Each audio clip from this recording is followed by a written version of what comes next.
प्रभु यही है वो दुष्ट विकलांग मनुष्य जिसके हमें प्राण हरने हैं। तो देरी किस बात की गुप्त जी, हम अभी इसके प्राण हर लेते हैं।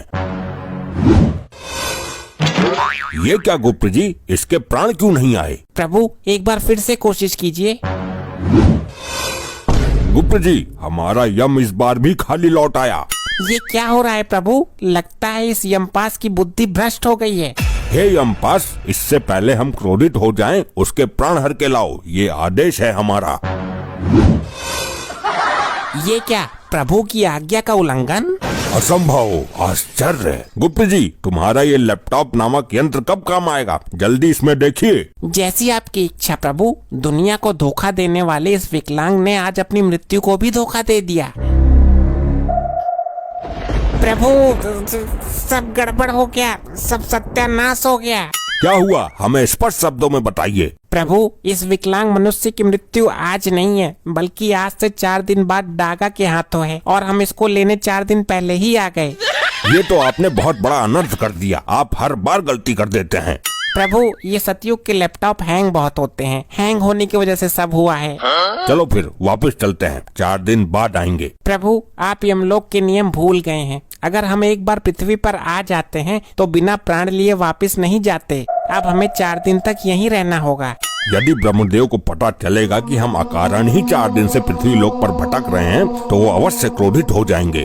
प्रभु अब तो अनर्थ हो ही गया। यहाँ का वातावरण देखते हैं कुछ दिन। आपका विचार उचित है गुप्त जी। और प्रभु जब 4 दिन बाद डागा विकलांग को मार देगा तो हम उसके प्राण लेकर वापस चलेंगे। ये डागा इसको मारेगा क्यों गुप्त जी? प्रभु मैंने अभी लैपटॉप में चेक किया था। कुछ समय पहले जवानी को जंग लगने के डर से डागा एक छोटी सी बहू ले आया, जो इस विकलांग मनुष्य की वजह से घर छोड़कर भाग गई।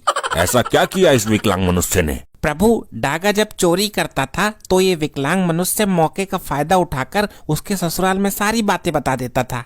फिर तो विधाता ने इसकी मृत्यु डागा के हाथों से ही निश्चित की है। बहू भगा दी बेचारे की। गुप्त जी, बहू उसकी भागी है, आप क्यों रो रहे हो? ये दोनों वहाँ खड़े होकर इतनी देर से क्या ढेर चावल गला रहे हैं? मैं ही इनके पास जाता हूँ। प्रभु वो यहीं आ रहा है। अब आप देखना ये किस तरह मनुष्य को अपनी बातों की चक्रव्यूह में उलझाता है। प्रणाम भाई लोगों। क्या प्रोग्राम करने जा रहे हो या प्रोग्राम करके आ रहे हो? क्या मतलब है तुम्हारा? मतलब तुम्हारी वेशभूषा को देखकर बोल रहा हूँ। किसी जागरण वगैरह में काम करते हो क्या? मूर्ख मानव, हम साक्षात यमराज और चित्रगुप्त हैं। पहले मैं भी आप ही की तरह रामलीला में चाची ताड़का का रोल करता था। जितनी तेरी शातिर बुद्धि है और जैसा तेरा शरीर है, तुझे तो महाभारत में शकुनी मामा का रोल करना चाहिए था। नहीं नहीं नहीं नहीं नहीं, गलत बात नहीं, गलत बात बर्दाश्त नहीं। हम सत्य कह रहे हैं। हम यमराज और चित्रगुप्त हैं। 4 दिन बाद तुम मर जाओगे। अगर जीवन के अंतिम क्षणों में कुछ पुण्य कमाना चाहते हो तो कमा लो जाकर। तुम्हारी सजा थोड़ी कम हो जाएगी। लगता है दोनों ही दिमाग से हटे हुए हैं। यमराज और चित्रगुप्त बुलेट लेकर घूमेंगे क्या?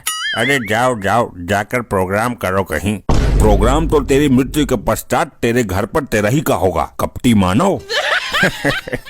अरे मैं तो मजाक कर रहा था। फालतू बातों को छोड़ो। ये गाड़ी नई निकाली है लगता है। ये वाहन शादी में मिला था। इस गाड़ी की सबसे बड़ी खासियत ये है कि चाबी लगी छोड़ने पर ये दिशा बदल लेती है। दिशा बदल लेती है? मतलब ये तो कुछ चमत्कार लग रहा है। ये कोई चमत्कार से कम नहीं है। आप चाबी लगी छोड़ दो 2 मिनट के लिए, आंखें बंद कर लो, इसका मुंह इधर है ना, तुरंत उधर हो जाएगा। ये निर्जीव वाहन ऐसे कैसे कर सकता है? यही तो चमत्कार है, यही तो खासियत है इसकी। मैं नहीं मानता इन बातों को। ये विकलांग मनुष्य हमें भ्रम में डाल रहा है। अगर यकीन नहीं है तो ट्राई करके देख लो। चाबी लगा दो 2 मिनट के लिए, आंखें बंद करो, इसका मुंह इधर है, आंखें खुलने के बाद उधर मिलेगा। ये अपने आप घूम जाती है बिना चले। प्रभु क्यों ना इस चमत्कार को देख लिया जाए। आप नहीं मानेंगे चित्रगुप्त जी। ये लो, लग गई चाबी। अब कर लो आंखें बंद। अनर्थ हो गया प्रभु, अनर्थ। अनर्थ नहीं, उसको चमत्कार बोलते हैं गुप्त जी। गाड़ी कौन सी दिशा में खड़ी है? प्रभु गाड़ी खड़ी ही नहीं है। गाड़ी और विकलांग मानव दोनों गायब हैं। ये क्या, एक तुच्छ मनुष्य हमको ही चूना लगा गया। प्रभु, ये लंगड़े लूले बहरे बड़े ही खतरनाक होते हैं धरती लोक पर। इस विकलांग मनुष्य को तो हम पताल से भी खोज निकालेंगे। ऐसे ही और मजेदार फनी वीडियोस देखने के लिए PM टोन्स को फेसबुक पर फॉलो करना बिल्कुल ही ना भूलिए।